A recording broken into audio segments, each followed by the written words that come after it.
السلام عليكم، الله يسعد اوقاتكم بكل خير. اليوم الحلقة السابعة من قصة الأندلس الجميلة جدا بتفاصيلها ومناظرها، واليوم في أحداث جميلة رح نتعرف عليها مع بعض. رح نشوف ونعرف مع بعض كيف بدأ المسلمين أول أيامهم وسنينهم في بلاد الأندلس، وشو كانت أول الخطوات اللي عملوها، وكيف كانت استجابة الشعب للي كان بيسكن بلاد الأندلس للإسلام. عصر جديد وهو عصر الولاة، بعد ما كنا عرفنا مع بعض موسى بن نصير وطارق بن زياد وعقبة بن نافع، واليوم رح نكمل مع تفاصيل جديدة إن شاء الله إنها تكون ممتعة. لا تنسوا اللايك وتشتركوا بالقناة وتنشروها مع حبايبكم. ضايل خطوات قليلة لل 2000 مشترك على اليوتيوب، ونقول بسم الله.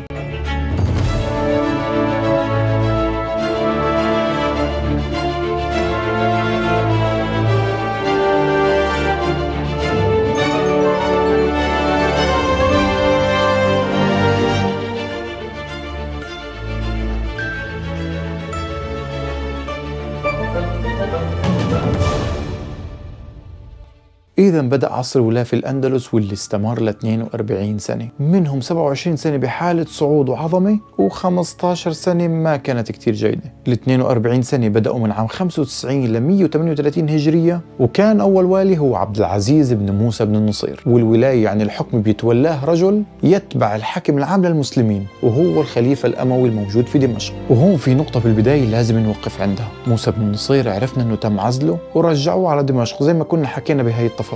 ممكن كتير ناس تستغرب من تعيين ابنه اللي كان مرافقه في كل مسيرته، ولكن رغم اختلاف وجهات النظر بين الخليفة الموجود بدمشق وموسى بن النصير، إلا أنه ابنه هو الأكفأ للقيادة، وبالتالي الأكفأ والأقدر هو اللي بيحكم. وهاي طبعا فيها دروس كتير. إذن وبعد ما المسلمين ثبتوا نفسهم في بلاد الأندلس، بدأوا يعلموا الناس الإسلام. وهون في نقطة عظيمة شاهد عليها التاريخ: المنطقية والعقيدة الواضحة. دين كامل شامل بينظم كل أمور الحياة، والعبادات فيه واضحة ومنتظمة، بالإضافة أنه في تشريعات بالسياسة والحكم والتجارة والزراعة وكل ما يدور حول التعامل بين الناس. أفواج أسلموا، أعداد هائلة. تواضع الفاتحين وقتها، طرق التعامل والتعايش بين كل شخص والأخت والأخ والأب والأم والأبناء والزوجة والجيران والأقرباء والأصدقاء، حتى التعامل مع الأعداء ومع الأسير، كلها أمور لا شك بتقنع أي إنسان إنه هذا هو الدين الصحيح. حتى على مستوى المرأة، بعد ما كانوا متعودين على معاملتها بطريقة غير جيدة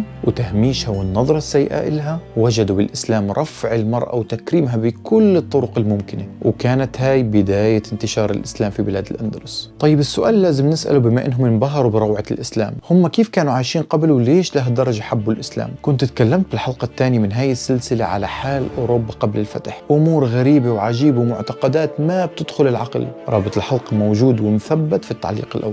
بجانب هاي الأمور، كانوا متعودين سكان الأندلس على الفصل التام بين الدين والدولة. الدين شيء والدولة شيء تاني تماما، والدين عندهم فيه معتقدات كتير غير مفهومة، وكتير من أمور الدين أساسا مش قادرين يطبقوها، زي مثلا محرم شرب الكحول وأكل الخنزير عند المسيحية واليهودية، واللي كانوا هم أغلب السكان قبل وصول المسلمين للأندلس، ولكن اللي بيحكم بيشرع على هواه وعلى حسب مصالحه الشخصية. أما في الإسلام وجدوا الأمر مختلف، لقيوا صعوبة كبيرة برفض هذا الدين الواضح الصريح المنطقي، فزي ما حكيت دخلوا في الإسلام أفواج، وبفترة قصيرة جدا أصبح عموم أهل الأندلس مسلمين. والقصد بأهل الأندلس هم سكانها قبل وصول المسلمين، وصاروا هدول الناس هم اللي يروحوا يفتحوا مدن بفرنسا ويدافعوا عن الإسلام. وبعدين صار في جيل اسمه جيل المولدين، واللي نشأ بسبب انصهار الفاتحين مع السكان الأصليين، واللي لازم نذكر إنه مهما إجا مسلمين على أرض الأندلس فهم قلة بالنسبة ومقارنة بالسكان الأصليين، حتى إنهم كانوا قلة مقارنة باللي أسلموا من سكان الأندلس. فكان الأب مثلا عربي أو أمازيغي والأم أندلسية. ومن الأمور اللي خلت الناس تسلم هي أن المسلمين ألغوا تماما وأنهوا فكرة الطبقية اللي كانت سائدة في بلاد الأندلس، وكانت سائدة أساسا في كل أوروبا.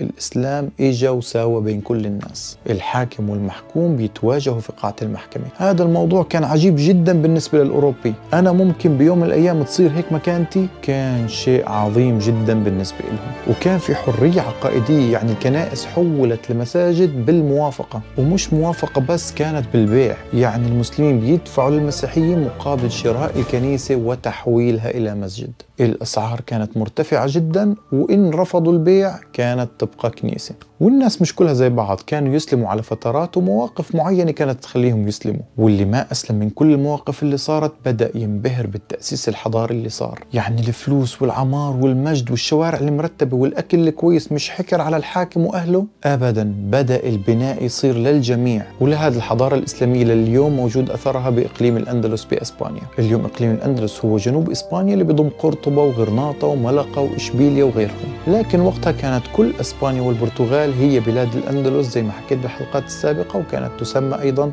شبه جزيرة أيبيريا. الحضارة الإسلامية وبشهادة الغرب صنعت ثورة، وهي اللي أسست الحضارة الأوروبية اللي موجودة اليوم. ومع استمرار الحلقات رح نشوف المدن والشخصيات والأثر الرائع اللي حطوه المسلمين. من الأمور الجميلة اللي حابب أذكرها هو كتاب أرسله عبد العزيز بن موسى بن نصير لتدمير أحد قادة القوط. كتاب موثق ذكر الآتي: كتاب من عبد العزيز بن موسى بن نصير إلى تدمير بن غبدوش أنه نزل على الصلح، وأن له عهد الله وذمته وذمة نبيه صلى الله عليه وسلم ألا يقدم له ولا لأحد من أصحابه ولا يؤخر ولا ينزع عن ملكه، وأنهم لا يقتلون ولا يسبون ولا يفرق بينهم وبين أولادهم ولا نسائهم ولا يكره على دينهم ولا تحرق كنائسهم. وبتستمر الرسالة بتبين نية المسلمين من دخولهم للأندلس بعد الفتح. كانت خلص هاي مرحلة فتح القلوب، وبعد هاي الأمور بدأوا سكان الأندلس يقلدوا المسلمين في كل شيء، وكانوا بيتفاخروا إذا لبسوا زي المسلمين لأنه كان بيدل على حضارة وثقافة، بالإضافة للأناقة بسبب تفوق المسلمين بكل مجالات الحياة. بالفترة هاي اتخذ المسلمين قرطبة عاصمة إلهم، بعد ما كنا شفنا أنه طليطلة هي العاصمة، المدينة للوصف ما بيعطيها حقها رغم صغرها، لكن جميلة جدا وريحة التاريخ بتفوح من شوارعها. والتغيير هذا كان بسبب وجود قرطبة بالقرب من المغرب العربي لأنها بجنوب إسبانيا واللي اسمه اليوم إقليم الأندلس. أما طليطلة في الوسط وأقرب شوي على الشمال على فرنسا وعلى مدينة الصخرة اللي كنا حكينا عليها واللي تجمعوا فيها القوط بأعداد هائلة. هيك بتنتهي الحلقة، والحلقة الجاي فيها هزيمة صعبة رح نحكي فيها إن شاء الله. لا تنسوا تشتركوا بالقناة وتتركوا لنا تعليق جميل مثلكم. كان معكم أحمد داوود. أديو.